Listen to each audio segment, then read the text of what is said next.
If you need to make changes to the configuration of macOS, you'll probably find those changes in the macOS System Preferences app. The System Preferences is very similar to the Windows control panel. For example, you can see options in here for users and groups, network configurations, display settings, and more. If you need to make a change to your iCloud configuration or you need to modify the resolution of a monitor, you'll find all of those settings inside of System Preferences. You can launch System Preferences from the Apple menu, or you can use Spotlight to quickly search for System Preferences.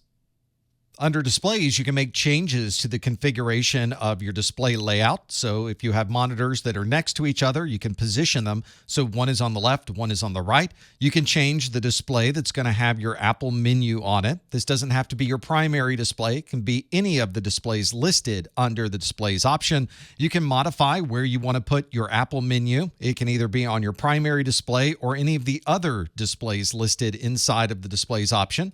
You can also modify individual display settings such as your resolution, the brightness of the screen, or the color profiles used on that particular display. Under the network configuration, you can make changes to any of your wired or wireless network links. For example, you can choose an Ethernet connection and modify any of the IP address configurations, or you could click on a Wi-Fi network and make changes to the Wi-Fi configuration. Clicking the Advanced option allows you to modify details including IP, DNS, 802.1x, and specific hardware configurations. Everything that you would need to change with the network can be found under this network link, and you can make the changes very quickly.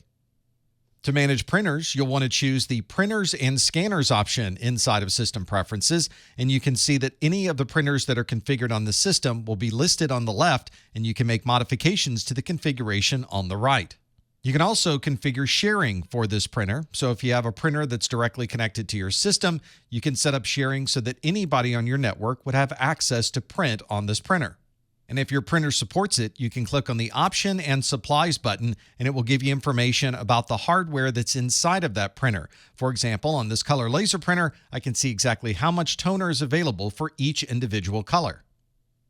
macOS includes granular controls for access to your data, and you can manage what applications have access to what type of data. This includes your location information, calendar information, and any other details that might contain private information. You can also enable or disable an application's access to the camera and the microphone.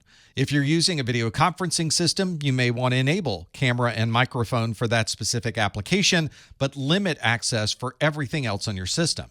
The default in macOS is to limit an application's access to any of your data. You have to specifically go under the Security and Privacy link inside of System Preferences to enable that functionality for a specific application. And until you enable that capability, that application would have no access to your private data. macOS also includes extensive accessibility features. You can enable or disable access to your keyboard, your mouse, the audio, and the video that's on your system. This is especially useful if you have an accessibility app. For instance, you might have an application that makes the screen larger or brighter, and you can enable that functionality within the Privacy tab of Security and Privacy. You can also think of this as a security feature because an unauthorized application would have no access to any of these accessibility features. For example, I have to specifically enable apps on my system that do any type of scripting or need access to the keyboard or the mouse. I have to make sure that those are listed and enabled under the accessibility option. Having a good backup can save you a lot of trouble in the future, and one easy way to set up a backup in macOS is to enable Time Machine. Time Machine does automated backups every hour, so you know you have the latest information saved to your backup repository.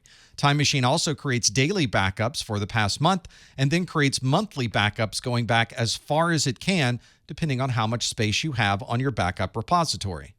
If you do run out of space on your backup system, Time Machine will automatically delete the oldest data and continue to write the newest data to the database.